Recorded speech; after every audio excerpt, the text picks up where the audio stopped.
Hey guys, it's Amanda. Welcome back to my channel and welcome to another current household. So recently I decided that I wanted to diversify my gameplay a little bit and I created a supernatural current household.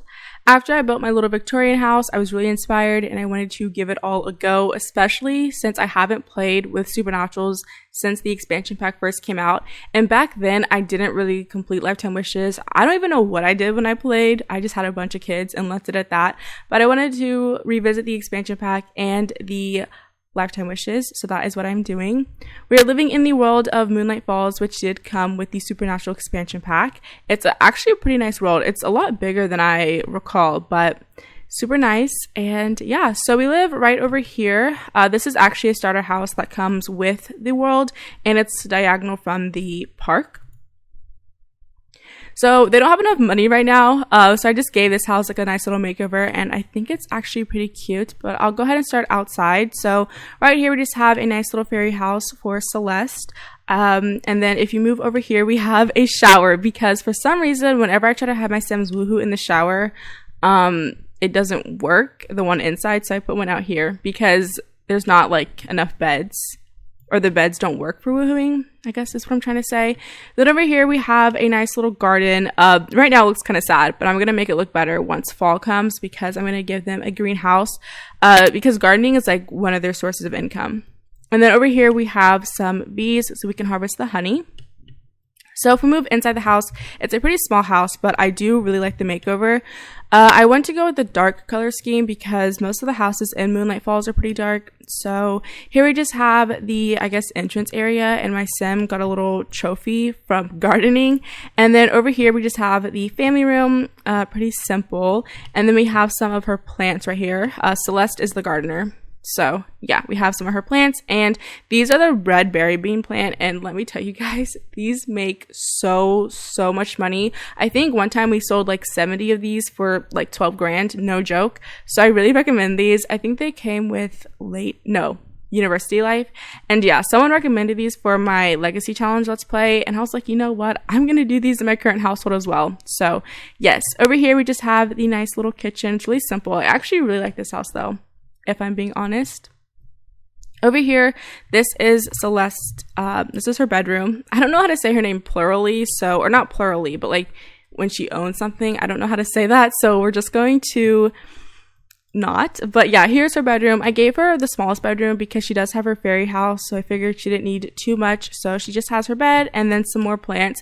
These are the plants that make us like the most money, so I didn't want to put them outside and risk anything happening to them.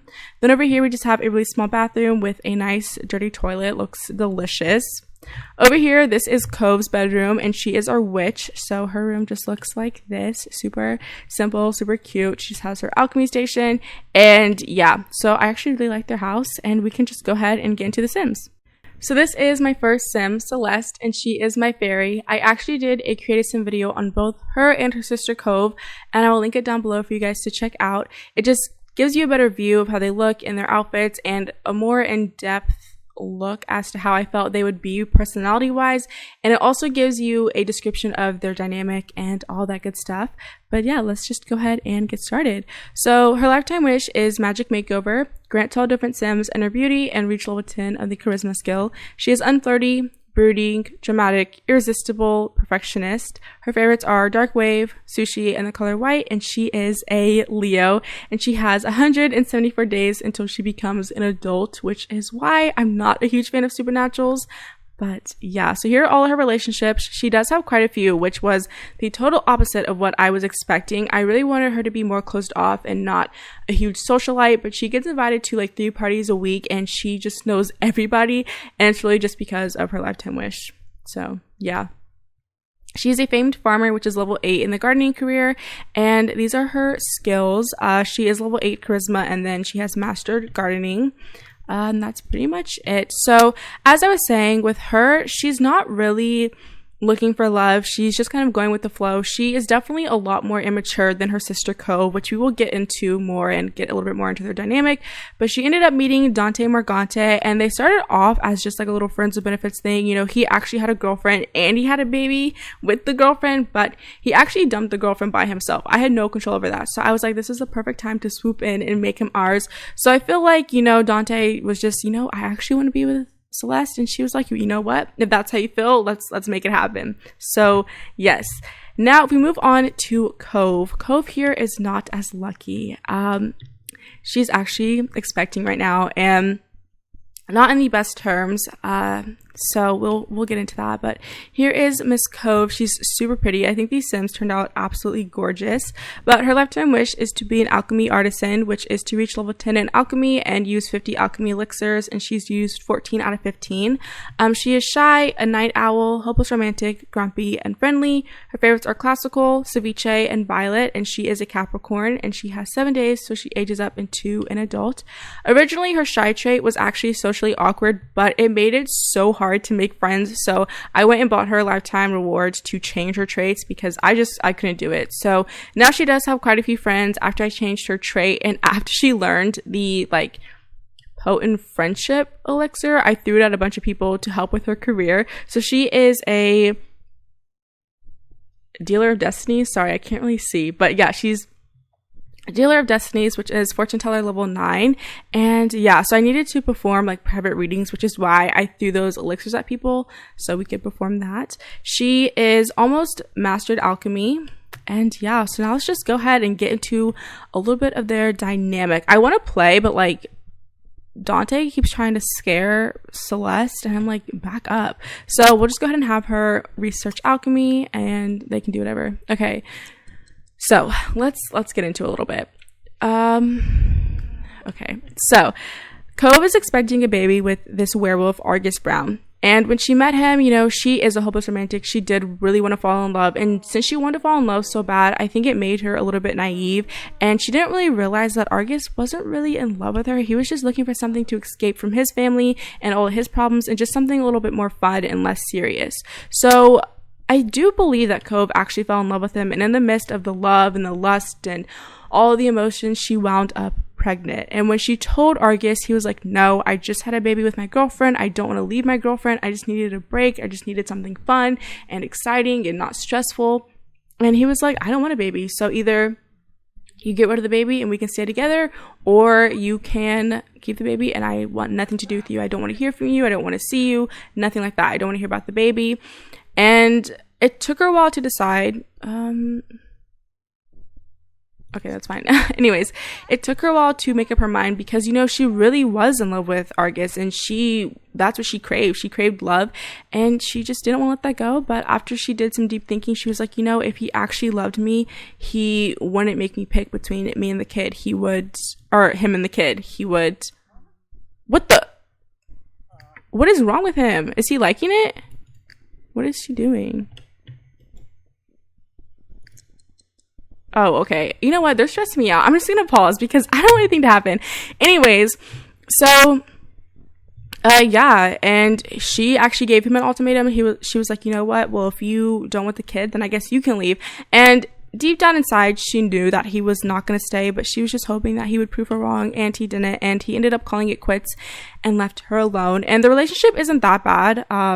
So maybe one day he'll come around and they can end up co-parenting, but I don't know. So now with Celeste, I always feel like, not always, sorry. I feel like Cove envies Celeste in the slightest bit. Celeste always has things come so much easier to her. Celeste wasn't looking for love, you know, she was just having a fling with Dante, just living her best life, doing whatever made her happy, and in all of that, she ended up falling in love and found somebody to fall in love with her as well. And Cove is just like, how did that happen? Like, I was actually trying and I can't even make it work. And I think it just kind of makes her a little bit angry. And also, Cove is supposed to be like the more mature one. So the fact that she ended up pregnant, literally when she found out she was pregnant, she was so mad. I will insert a screenshot of her face. She was not happy whatsoever, but it's just like her life is not turning out exactly how she expected. You know, she thought by now that she would be in love and maybe have a family, but with a stable family, you know, with 2 parents. And it's crazy just because Celeste doesn't want any of that, and she, you know, she is in love and she has a bunch of friends and she's a socialite, and it's just, as I said, it just seems as though things come so much easier to Celeste. And Celeste and Cove actually aren't that close. Here they are friends, but they have been distant friends for a while. They are like ships passing in the night. They don't really speak. Every time I try to have them converse, they end up yawning because they're so bored, and that wasn't really what I was expecting. I actually did want them to be friends. I wanted them to be really close and have each other's back. And when Cove actually first told Celeste that she was pregnant, they got into an argument. Celeste was like, how did you end up pregnant? You're the responsible one. Like, this makes no sense. I wouldn't even do that. I don't know how you did it. I'm more responsible with that and more responsible than that. And Cove was just like, really? Like, I need you right now, and this is all you have to say. And so they ended up getting into a fight about that, and they just hadn't spoken for a while. And after Cove went to go talk to Argus, and he left her and was like, no, I don't want anything to do with it. She came home crying, and she told Celeste, and Celeste was like, you know what, I was wrong. I shouldn't have said that. I'm here for you. I'll support you. And the pregnancy has actually helped their relationship a lot. They are now friends again. As I said, they had been distant friends for such a long time, but I think they're getting over the differences slightly, and they realize that they are the only family that they have, and that they need to band together to help raise the kid, and just so that they have a support system. And yeah, so that is what is going on right now in my current household. I wanted to show you guys a little bit before I got them completely established, because I tend to share my current households when, you know, they have a bunch of kids and they're at the top of their careers, they've mastered all the skills and that sort of thing. So I wanted to give you guys something a little bit different. But yes, I think that's pretty much all I have to say. So I guess we'll just have to see where having this baby takes Cove, and where Celeste's relationship with Dante takes her, because he does have commitment issues. So we'll see. He did leave his girlfriend for what is her name? Celeste. He did leave his girlfriend for Celeste. So hopefully he won't do the same thing to her, but I guess we'll have to see. So yes, I hope you all enjoyed this video, and I will see you guys next time. Bye guys.